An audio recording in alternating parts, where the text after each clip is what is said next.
welcome back to my channel. I am super excited for today's video. I thought of this video a few days ago, or I thought of this idea, and I'm really excited to bring you along through it. I'm going to show you guys how to make a DIY gallery wall. So I purchased a bunch of frames. I'm going to get into those options in a little bit here, and I'm going to choose between the two sets. They're sets of 9 frames, and we're also going to be making the paintings on the inside. So we're going to be making some really fun neutral artwork pieces today, and we're just going to be doing it on a budget, which we love to do on this channel. So if you're interested in a really high-end, expensive looking gallery wall for much less, make sure you stay tuned. There's going to be lots of tips, lots of tricks, and we're just going to have a lot of fun sort of transforming this wall in our living room. Plus, it's a super cloudy, gloomy day here in Michigan today, so I thought it'd be the perfect day to walk you guys through a really fun DIY project. So if you are new, make sure you subscribe down below. I would love to have you. We make lots of DIY, homemaking, and decor content every single week, so make sure you're subscribed and you give the video a thumbs up if you learned some tips today. Also, if you have some tips of your own, of course I'm not a professional, make sure you leave them in the comments below as well, because I'm sure this is going to be a learning process, but I did do a bunch of research and prep for this video, so I will hopefully be showing you how to do this like a pro. So without further ado, let's go ahead, let's look at our space, see what we got going, open up our frames, and get started on this gallery wall. Alright, so my mom's in that room working, so you might hear some talking, but this is the area that we're going to be making over today. As you can see here, we kind of have like some Christmas stuff out. I'm gonna clear that out, and we're gonna put the gallery wall in place of this window. I love this window. We got it from Hobby Lobby. I think it's still available. I can link it below, but it's just really not my style anymore, and I want something that's gonna fill up this wall a bit. As you can see, it sort of peaks up there at the top. Like, we just have a lot of open space, and I think it'd look so much better to have something sort of go up to here and sort of fill in that space a little bit. So this is where we're going to be working. I also did redo this dresser in a living room makeover video quite a while ago. This actually used to be I believe my dad's dresser, and I just redid it, and it's sort of distressed, really pretty looking. And then I'm going to be holding on to this burlap runner that I made, and we're just going to sort of style it up a little bit just to sort of get the feel for it. But essentially I bought 2 different types of frames. I bought 2 different sets of 9. So I have some that I'll put right here that are sort of like a rectangle. I believe they're 8 by 10, and they're just black frames. They have like a little mat in there, that way you can put a smaller image on the inside. We also have this set here that is square, and it's just, I think, like a 12 by 12 square look. So we have a couple different options. Like I said, I'll link them down below for you, but the first thing I want to do is open those up and see if I have a preference right off the bat, and then I'll show you guys a little trick of how I'm going to choose between the two using some craft paper on the actual wall. And then after that, we're clear off the wall. I'm hoping that there's no special screw or anything in the wall for this little window here, but of course we'll find out together and we'll try to figure it out. So as I said, we're going to start with our frames. I'll also be linking these down below as I mentioned before, but I ordered 2 different kinds because I wasn't sure what shape I wanted. So I got these ones. I believe these ones are the square ones. I went with a very thin sort of black frame because I wanted to add some contrast to this room, and we have a few pops of black in this room, but I wanted to bring in more, and I just really liked how slick these looked. I think they look very high-end, very designer, and I believe I got both for $30 or $40, so they're pretty inexpensive for sets of 9. So I'm going to be opening those up. One thing to mention about these, because they are a bit on the cheaper side, they're not going to be the best quality in the world. The transparent part on the front is plastic instead of glass, which I actually don't mind because then I don't need to be as careful with them. Not that I plan on doing anything crazy, but it's just a nice thing to not have to worry about. And also the frames themselves are pretty lightweight because of how inexpensive they are, but again, I feel like that's kind of a plus. And later you're going to see that we did have a little bit of a problem with the hooks or the hardware on the back, but I'll kind of explain to you guys what happened. So basically I opened both sets of frames, and I only unpackaged one of each because I wanted to see what they looked like, and I also wanted to get a rough measurement. That way we could start to visualize what this is going to look like, which brings us to clearing off this cabinet and getting ready to do that. Right now we have just some winter decor out. We still have all of our Christmas decor up at this point, but at the end of the video you will see that we cleared all that out, and then we're going to make more of a neutral color scheme, which we will be making a separate video on at some point for some neutral decor after the holidays or just for year round. But for now we're going to take everything down. We first have to figure out how to get this window off the wall. Well, I wasn't worried about getting the window off, I was more worried about what was in the back. So basically we had a normal screw in there, but because it wasn't on a stud, my dad put a special little thing in the wall. It kind of opens when you put it through, so I had to get that off. It wasn't a big deal, but we're gonna go through and we're gonna plaster that later and paint it. Now that our wall is completely cleared off, we are going to start visualizing how these are going to look to help me decide how I want to do this. So basically I took one of each frame and I put it on some craft paper. You could really use any sort of paper for this, but I thought this was easy because it's really sturdy and I have a big long roll of it. So that's basically what I did. I took the frame and I made 9 of each. So I did it for the square ones first, and then I did it for the rectangle ones. This is just a really good way to visualize how you want things to look before actually putting any nails or holes in the wall. And we're gonna do this before we do any measurements or anything, just to get an idea of how we want to arrange it. I want to do more of a symmetrical look, but this is also a really good technique if you have some different sized frames or anything like that. It's a really good way to lay things out on the floor or even just on the actual wall with some painter's tape to see what it's going to look like before you commit to anything. So now we're going to just be putting those on the wall. I'm first going to be marking roughly where our white cabinet sits. I wanted to keep in mind the height in comparison to where it was going to end up on the wall. I didn't want it to be too high above the cabinet. I just wanted it to be a little bit up there to again accentuate how tall that wall actually is. So first I'm starting with the rectangle ones. I want to say these were roughly 8 by 10, and I'm just roughly centering them and roughly placing where they're going to go. This is wonderful because we don't have to measure anything. I just kind of guessed as to where all of them were going to go. And don't get me wrong, I love the way that this looked, but I just wasn't completely sold on it at this point. So I'm now going to do the same thing with the square frames. We're going to take these down, we're going to put up the square ones, and we're going to finally be able to figure out what we want to do on the wall.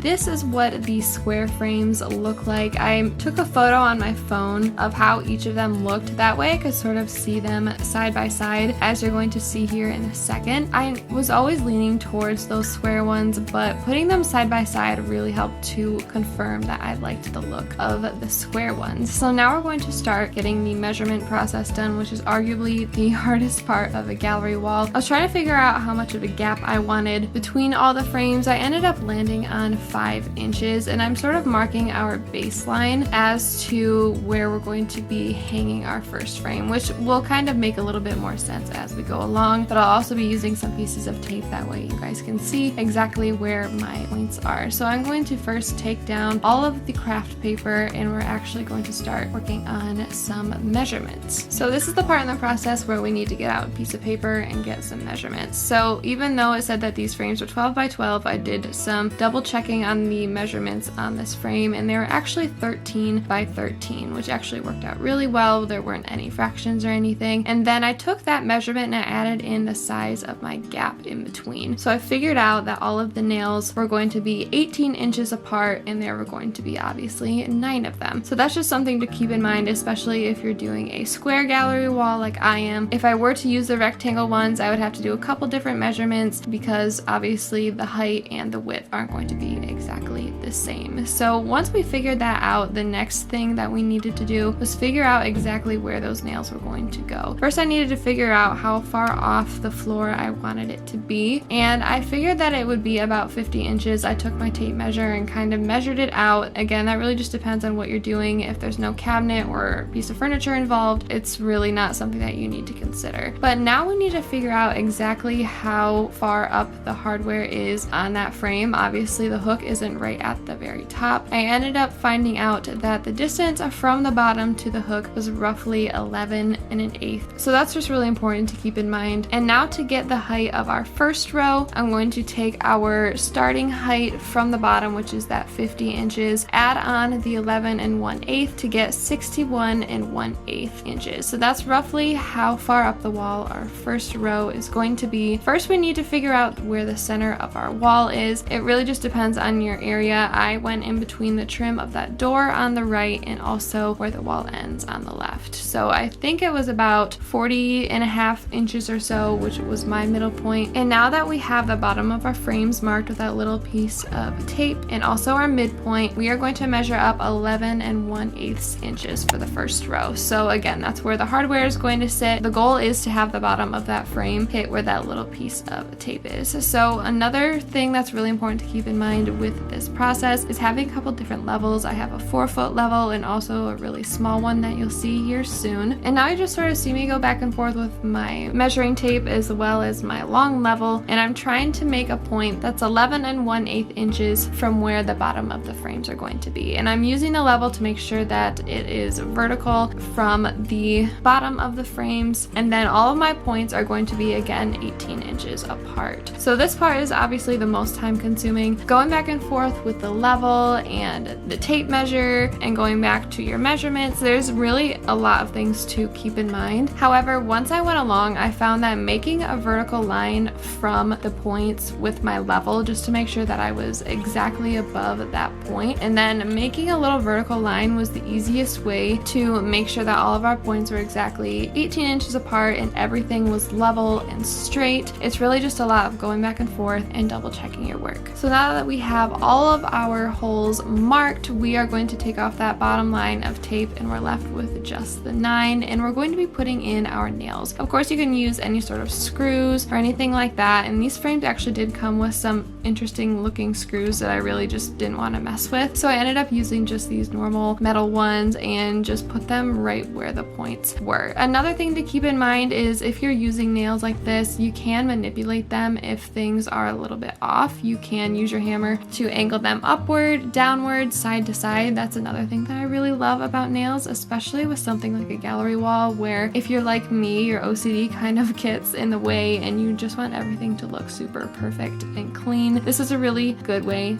to manipulate it and do that. So I'm erasing all of my marks once I have my nails in. Now we're putting up our frames. I just left the temporary prints in there until we get our actual artwork painted, and I'm just laying everything out here. It was relatively easy to put these on the wall. I do recommend moving whatever furniture piece you have, if you have one, away from the wall. That way you can directly see underneath your frame and make sure that everything is lined up. And then to finish everything off, I'm going in with that small level to make everything work together. Now this isn't perfect. Obviously I didn't level all of them, but this is just a rough representation of what it's going to look like, and I was super thrilled with how it was looking. We also got that hole filled in, and once that dried, we are going to paint it. And now let's work on our artwork. I think this is such a fun thing to do. If you are very artsy and you like to paint a lot, especially like pretty landscapes and things, this is the perfect option for you. So first I'm going to be taking all of the packaging and plastic off of our frames, and I'm going to figure out how big our image is going to be. I found it was about 7 inches, and I ended up picking up this watercolor paper from Hobby Lobby. Pretty much I decided to go with watercolor paper because it's a lot thicker than normal paper and it doesn't crease or crinkle as much as normal paper would when it gets wet or if any paint comes in contact with it. So this is what we're going to be using. Like I said, I found that the image size was about 7 by 7. I ended up making 8 by 8 squares just to make sure that I had some room to attach it. We're not going to be doing anything super crazy to attach these to our frames. I essentially just took the border and took a little piece of Scotch tape to adhere it to the back. So nothing like that, but I did need a little bit of wiggle room so that I could attach those properly. So now we're just cutting those out with a paper cutter. You could obviously use some scissors, but I highly recommend this, and I made 9 of them. So we are going to get started on our paintings. I was inspired by a few of these paintings. I sort of searched through Pinterest, Google, and tried to find something that was neutral, very calming, lots of variety. So I ended up using lots of black, taupe, some warm sort of browns, a sort of camel color, white, just a lot of very warm tones. Of course, you can personalize this to your style. You can switch things out for the different seasons if you want to do different colors. There's so many different possibilities, but I really loved this warm color scheme. I started with a lot of landscape paintings. I also did some that were a little bit more abstract. I did a few that were more florally, and I just wanted to add a lot of variety. Some of them had a whiter background or a lighter background. I just wanted to add a lot of different texture, and I wanted them all to be pretty different from each other. Another thing to keep in mind, if you don't like to paint, it's just not your thing, you can also go on Etsy, and there's lots of options for different prints that you can get for frames like these for gallery walls. So that's another really inexpensive option if you're looking to do this yourself, but you don't really want to do the painting part.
What the gallery wall looks like with the prints inside. We didn't show the process because it took quite a while. We realized that one of the frames had a piece of hardware that was slightly lower or higher, I can't remember which, but it was slightly lower or higher than all of the other hardware. So we kind of had to move things around, but overall I thought that this turned out so pretty, and I sort of laid everything out on the floor before I put everything on the wall to see how I wanted to arrange the prints. And now we're just going to style it up a little bit. We did end up actually rearranging our living room, not for this video, we just kind of had the idea to do it. So that's why you see some more neutral decor and things are moved around a bit more, but I'm adding in a little vase with some florals. I need to get 2 or 3 more of those stems. It's just kind of a placeholder for now. Added in some cozy textures like candles, lanterns, books, lots of neutrals, but very simple and elegant. And I thought that having 2 focal points on either side would round this area out the best and just make it look super elegant. So that is how we took this plain old wall and we filled it up with a beautiful piece of art. I love the way that this fills it up. Even my dad says that it just makes the room seem more grand. It seems taller. It really just fills up the space. It's very elegant, and the best part is it only cost me probably $45 to $50 to do. So I love the way that this turned out. Let me know in the comments if you love it as well. If you want to do anything like this in your home, if you're thinking about it, I highly recommend. It's super elegant and high-end looking, and it just finishes off the room with a very unique, classic touch. Alright you guys, that is the end of today's video. I really hope you guys enjoyed it. I think this turned out